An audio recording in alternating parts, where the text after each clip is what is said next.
അപ്പോൾ നമുക്ക് ജൂൺ മാസത്തിൽ വേക്കൻസികളുടെ എണ്ണവും അതുപോലെ തന്നെ നമുക്ക് എക്സാമിന്റെ ഡേറ്റും ആപ്ലിക്കേഷന്റെ കാര്യങ്ങളും ഒക്കെ അറിയാൻ കഴിയും. നമ്മുടെ റിക്രൂട്ട്മെന്റ് പ്രോസസ്സിന്റെ ഒരു സ്റ്റേജിലും CBT 1ന്റെ മാർക്ക് വേറെ കൺസിഡർ ചെയ്യത്തില്ല. നമ്മുടെ മെറിറ്റ് ലിസ്റ്റിലോ ഒന്നും CBT 1ന്റെ മാർക്ക് കേരള PSC എക്സാംസിന് പ്രിപ്പയർ ചെയ്തുകൊണ്ടിരിക്കുന്ന ഉദ്യോഗാർത്ഥികൾ RRBJയിലേക്ക് പ്രിപ്പറേഷൻ മാറ്റി സ്വിച്ച് ചെയ്യുന്നവർക്ക് ഹായ് ഓൾ, എല്ലാവർക്കും നമസ്കാരം. എൻ്റെ ടെക്നിക്കൽ യൂട്യൂബ് ചാനലിലേക്ക് സ്വാഗതം. സോ നമ്മുടെ RRBJE നമ്മുടെ നോട്ടിഫിക്കേഷൻ നമ്മൾ പ്രതീക്ഷിക്കുന്നുണ്ട് ഉടൻ തന്നെ. നമുക്ക് ഡേറ്റ്സ് ഒക്കെ ഓൾറെഡി സർക്കുലർ ആയിട്ട് RRB അതിന്റെ ഒഫീഷ്യൽ വെബ്സൈറ്റിൽ പബ്ലിഷ് ചെയ്തിട്ടുണ്ട്. അപ്പോൾ നമുക്ക് ജൂൺ മാസത്തിൽ വേക്കൻസികളുടെ എണ്ണവും അതുപോലെ തന്നെ നമുക്ക് എക്സാമിന്റെ ഡേറ്റും ആപ്ലിക്കേഷന്റെ കാര്യങ്ങളും ഒക്കെ അറിയാൻ കഴിയും. അപ്പോൾ നമുക്ക് RRBJE എക്സാമിന്റെ ഓവർവ്യൂ അല്ലെ RRBJE എക്സാം നമുക്ക് എങ്ങനെയാണ് അതിന്റെ നേച്ചർ, അത് അപ്ലൈ ചെയ്യേണ്ട രീതി, അത് പഠിക്കേണ്ട രീതി ഒക്കെ നമ്മൾ ഒരുപാട് വീഡിയോസ് നമ്മുടെ യൂട്യൂബ് ചാനലിൽ പബ്ലിഷ് ചെയ്തിട്ടുണ്ട്. സോ ആരെങ്കിലും ചാനൽ സബ്സ്ക്രൈബ് ചെയ്യാതെയാണ് വീഡിയോ കാണുമെങ്കിൽ ചാനൽ സബ്സ്ക്രൈബ് ചെയ്യുക.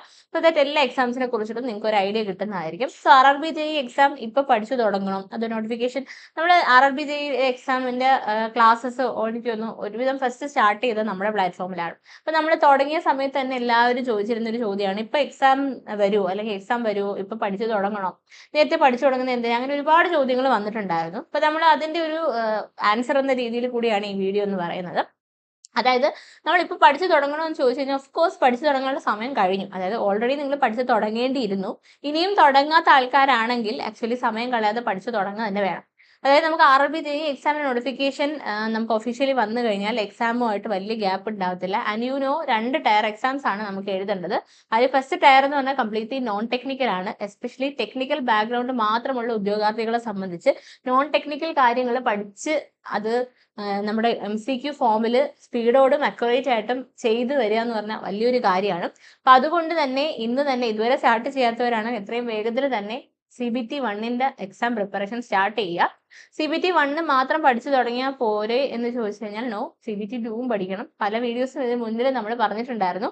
CBT 1ന്റെ ഒപ്പം തന്നെ ഇൻ പാരലൽ CBT 2 പഠിക്കണം. ബിക്കോസ് CBT 1 നമ്മൾ CBT 1 എന്ന് പറഞ്ഞ ഒരു ക്വാളിഫയിങ് എക്സാം മാത്രമാണ് CBT 2 എക്സാമിന് വേണ്ടിയിട്ട്. അതായത് നമുക്ക് CBT 1ന്റെ കട്ട് ഓഫിനെക്കാളും മേലെ വന്നു കഴിഞ്ഞാൽ നമുക്കത് CBT 2 എക്സാം എഴുതാം എന്നൊരു ഗുണം മാത്രമാണ് ഉള്ളത്.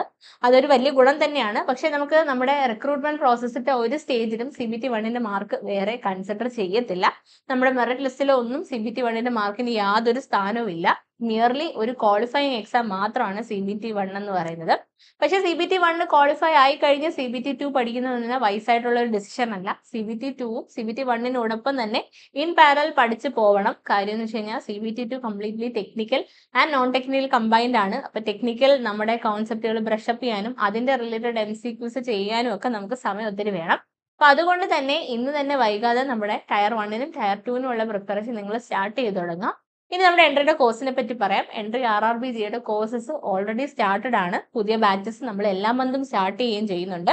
നമുക്ക് നോർമൽ ബാച്ചും ഉണ്ട്, ഗോൾഡ് ബാച്ചും ഉണ്ട്. നോർമൽ ബാച്ചിൽ നിങ്ങൾക്ക് റെക്കോർഡഡ് വീഡിയോസിനോട് ആക്സസ് ആണ് കിട്ടുക. അല്ല, ഗോൾഡ് ബാച്ചിനാണെങ്കിൽ റെക്കോർഡഡ് വീഡിയോസിനോടൊപ്പം തന്നെ നമുക്ക് ലൈവ് ക്ലാസ്സസിനും ആക്സസ് കിട്ടും. എസ്പെഷ്യലി നിങ്ങൾക്ക് ഒരു മെന്റർ ഉണ്ടാവും. ആ മെന്റർ ആയിരിക്കും നിങ്ങളെ through out your journey guide ചെയ്യുക. അപ്പം നമ്മുടെ RRBJയുടെ ഗോൾഡ് ബാച്ചിൽ നമുക്ക് മെന്റർഷിപ്പിനോടൊപ്പം ഞാനും ഉണ്ട്. RRBJE എക്സാം ടയർ 1ഉം ടയർ 2ഉം നമുക്ക് 2019 റിക്രൂട്ട്മെന്റ് സ്റ്റേജിൽ ഞാൻ ക്വാളിഫൈ ആയിട്ടുണ്ടായിരുന്നു. അപ്പൊ അതുകൊണ്ട് തന്നെ എക്സാമിന്റെ പാറ്റേണും എക്സാമിന് എങ്ങനെ പ്രിപ്പയർ ചെയ്യണം എന്ന് എല്ലാ സ്റ്റേജിലും നിങ്ങളെ എനിക്ക് ഗൈഡ് ചെയ്യാൻ സാധിക്കും. അപ്പം എപ്പോഴും ഒരു കാര്യം ഓർക്കുക, ഇനിയും സമയം വൈകിട്ടില്ല, നമുക്ക് പഠിച്ചു തുടങ്ങണം. അതായത് ഇനി നമ്മൾ ഒരിക്കലും കുറെ അങ്ങോട്ട് താമസിച്ചു കഴിഞ്ഞാൽ ഈ 2 ടയർ നമുക്ക് ക്രാക്ക് ചെയ്യാന്നുള്ളത് വളരെ നമുക്ക് പ്രഷർ തരുന്ന ഒരു കാര്യമാണ്. ഒരിക്കലും CBT 1 കഴിഞ്ഞ് CBT 2 പഠിക്കാൻ നിൽക്കരുത്. നമുക്ക് ഒരുപാട് മെന്റൽ പ്രഷറും കഴിഞ്ഞ വീഡിയോസിലൊക്കെ ഞാൻ എൻ്റെ എക്സ്പീരിയൻസ് ഷെയർ ചെയ്തിട്ടുണ്ടായിരുന്നു. ഒരുപാട് മെന്റൽ പ്രഷറും നമുക്ക് വേണ്ട വിധത്തിൽ ക്വസ്റ്റ്യൻസ് പ്രാക്ടീസ് ചെയ്യാനോ അതുപോലെ തന്നെ എക്സാം ഹോളിൽ ചെല്ലുമ്പോൾ ഈ ഒരു ടെൻഷൻ നമ്മളോട് ക്യാരി ഓവർ ചെയ്ത് വരാനും സാധ്യതയുണ്ട്. എസ്പെഷ്യലി കമ്പ്യൂട്ടർ ബേസ്ഡ് എക്സാം എഴുതുക എന്ന് പറഞ്ഞാൽ അത്ര OMR എക്സാം എഴുതുന്ന പോലെ സുഖമുള്ള കാര്യമല്ല. കേരള PSC എക്സാംസിന് പ്രിപ്പയർ ചെയ്തുകൊണ്ടിരിക്കുന്ന ഉദ്യോഗാർത്ഥികൾ RRBJയിലേക്ക് പ്രിപ്പറേഷൻ മാറ്റി സ്വിച്ച് ചെയ്യുന്നവർക്ക് എസ്പെഷ്യലി ഈ ഒരു കമ്പ്യൂട്ടർ ബേസ്ഡ് എക്സാം വളരെ സുഖമുള്ള കാര്യമല്ല. ബിക്കോസ് നമ്മൾ ബുക്ക് പേപ്പർ വായിച്ച് OMR ബബിൾ ചെയ്യുന്നത് വളരെ സിമ്പിൾ ആയിട്ടുള്ള ഒരു പ്രോസസ്സാണ്. റാദർ ദാൻ എൻ്റെ ഒരു പേഴ്സണലി എനിക്ക് തോന്നിയാണ് കമ്പ്യൂട്ടർ ബേസ്ഡ് എക്സാം എന്ന് പറയുന്നത്.